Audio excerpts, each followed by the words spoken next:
Columbus and Discovery. You can see now here, Chapter 1. I should mention really quick, I actually left off one bullet point from the last PowerPoint. Thing is, in order to embark overseas, a country really had to have control at home before they could look to control other places. The thing is, there's a lot of nations at this time that are not the most stable. But we are going to have a few nations that are pretty stable. One thing that helps with the stability at home, a lot of times, was having a strong military, not just to protect your own king and queen and country, but also to like protect traders that are going across the seas and everything like that. And so this is really actually going to bring us to Spain. Spain is going to have just gone through the Reconquista. And you can see that here, that's the second bullet point. The thing is, Reconquista, if you look at it, it looks like, and it is, reconquer. The thing is, the Iberian Peninsula had slowly been taken over by Muslims before this time. And so during the 1400s, Spanish authorities had the Reconquista, where they reconquered the Iberian Peninsula, so this is in Europe, for like in the name of Christianity and the Spanish kingdom and everything. And in 1492, in fact, the last Muslim stronghold of Granada actually fell to Spanish forces. So it's no coincidence that that happens. And then also we see what also happens in 1492. The thing is, when we're looking at Columbus, he actually asked Portugal first, because Portugal was also a very stable country. They had one of the largest fleets that had been going along the African coast, taking over islands, taking over areas and everything like that. They had an extensive trading system really already in place by the time you get to the late 15th century or the late 1400s. However, Portugal refused Columbus because Portugal's advisors basically disputed Columbus's calculations. The thing is, people at this time knew that the world was round. Nobody was going, oh, it's flat, and Columbus was like, no, it's round. No, everyone really knew it was round, generally speaking, although, of course, if you were, how far around it was, depends on what education level you were at. And so they knew that if they went west to get to Asia, the problem was it would be impossible to make it to Asia because the journey would be so long because the earth was so large. Now, Columbus was saying, no, I can do it, partly because he had a huge mathematical error. Columbus, brilliant sailor, not a great mathematician. So the thing is, if I asked you right now, how many miles around is the earth? Maybe you know. Maybe you pulled out your phone and Googled it really quick. The thing is, most advisors and everything at this time thought that the circumference of the globe was about 24,000 miles. It's actually 24,901 miles. So they were actually pretty close. Columbus thought the circumference of the globe was 18,000 miles. This would mean that Asia was only about 3,500 miles off the coast of the Canary Islands, which are off the coast of Africa. So it would make that whole Pacific Atlantic Ocean combined without the Americas there much smaller. So you might be going, well, then why would Spain fund him? Because even Spain recognized that there were some issues with Columbus's calculations. A lot of it was basically there was little to lose and a lot to gain. They say, okay, let's say Columbus is right. Then he's going to come in contact with Asia, and this means they get direct Asian trade, which is an economic reason.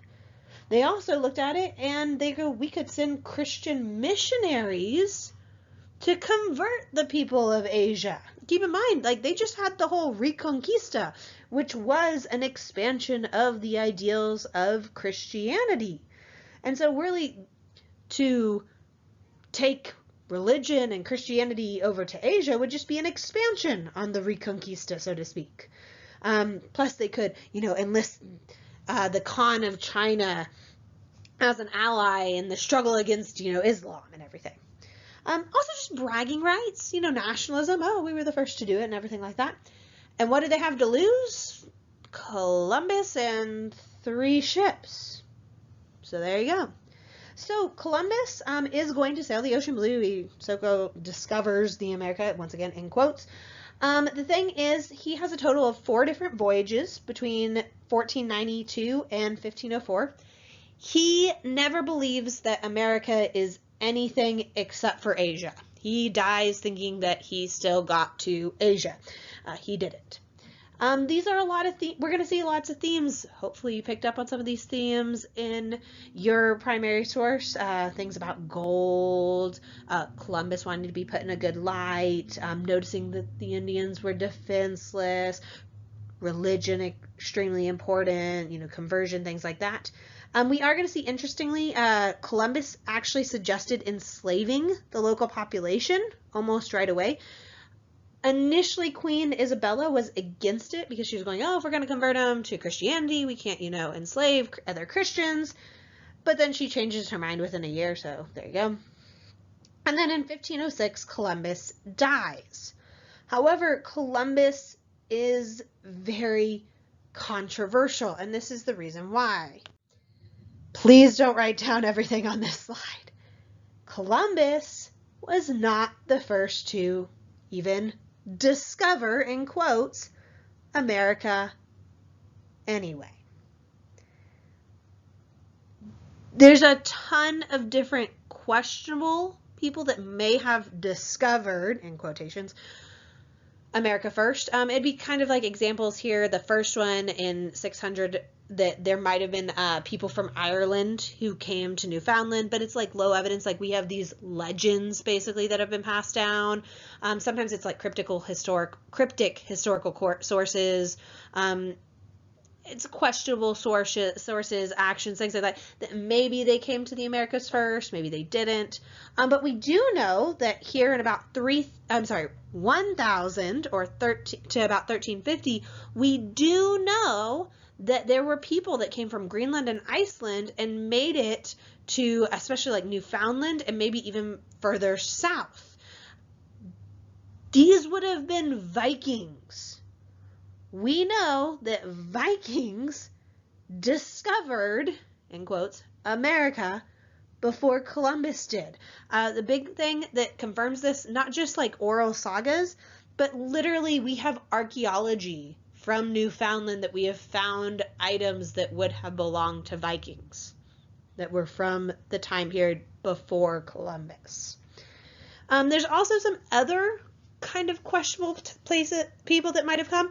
There's some evidence that maybe some people came across the Pacific Ocean actually, like from Polynesia to Chile. You can see here like fish hooks, chicken bones, things like that. There's also some questionable evidence that maybe Africans actually came to South America. Now there is some really big issues with this one. I'm going to get to that in just a second on the next page of the issues of the evidence of that. And then, of course, 1492, the last bullet point on here, we know that Columbus came to the Americas because of historical sources and everything like that in the Caribbean in 1492. So the thing is, going back to that second to last bullet point, Africans, the biggest reason people say that Africans came to the Americas is they go, the Olmec heads, and they go, look at it. Clearly Africans came before other people.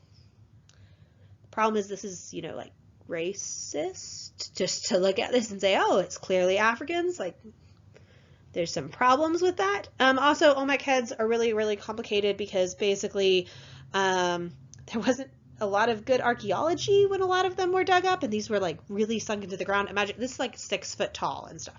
And so there's a lot of replicas even in museums. And so and the thing is, when you do good archaeology, you kind of look at the stratification of the soil and things like that. And a lot of these were dug up without them looking at the soil and without them looking at the surroundings and things like that. So there's some really big problems with here. But all of this really brings us to the question, if we know, without a doubt, that people discovered the Americas before Columbus, then why on earth do we always talk about Columbus? Why is he so important? Well, a lot of people go, oh, well, he's the first white male to do it. Except for the one that we have the most evidence for is the Vikings, and quite frankly, that's a lot of white men. So you can't say that. Really, a lot of it is because after Columbus, the Americas are connected with the wider world. But why are they connected with the wider world after Columbus rather than when the Vikings discovered them? A lot of it's because of economic reasons, such as the printing press. The thing is, by the time Columbus reached the Americas, the printing press has been invented, and the printing press led to increased literacy rates amongst the people of Europe and even further. And this allows the news of Columbus's findings basically to travel across Europe a lot faster and further than like the news from the Vikings. The Vikings would have had, oral traditions, but by the time it reaches so far, people go, oh, that's just a story. Another issue with this is advances in military technology. It means that basically Europeans have an easier time taking over the Americas because of their technology. The thing is, around 1400, so about 100 years before the so-called discovery, European rulers had started commissioning like even larger guns and like mounting them on ships and everything like that. We basically have this arms race throughout Europe. And so this means we get new refinements in like archery, drill, and siege warfare, meaning it's easier to take over other areas, thus eventually taking over the Americas. And actually this ties into the next point, which was the ideals behind this, the ideals of amassing wealth and like dominating other people. It's starting to be seen in a positive light. It's a positive value. It's a positive virtue, so to speak, because we've already seen this happening, down the coast of Africa and everything like that. And people rationalize it by saying, oh, by winning steam on Earth, clearly I will be saved in the afterlife because God clearly favors me. And therefore, that's why he's given me gold on Earth. And we see this with the successes from Europe in taking over and exploiting various island societies, especially down the coast of, Africa and everything. And actually that ties in as well to the next point, Christianity. Oh, God shines down on me. Well, Christianity also rationalized conquest, not by just saying, oh, that, God shines his light on me, but also because, it satisfies the consciences. Because, we're going to offer the Native Americans and natives of all these other places, a chance to convert to Christianity. And therefore, it doesn't matter what we do with the Native Americans in the long run because we've saved them in the afterlife. And then the last point that really, really makes it much easier for Europe to take over the Americas is disease. The thing is, Europeans are going to bring with them tons of different diseases that really aid their conquest. And disease, you probably have seen that recently, can spread very quickly. These diseases are going to be things like smallpox, influenza, the bubonic plague. All of these diseases had developed slowly over time in Europe, and Europeans had slowly built up immunities to them, but Native Americans didn't have these immunities. And so this is a whole new disease just being introduced to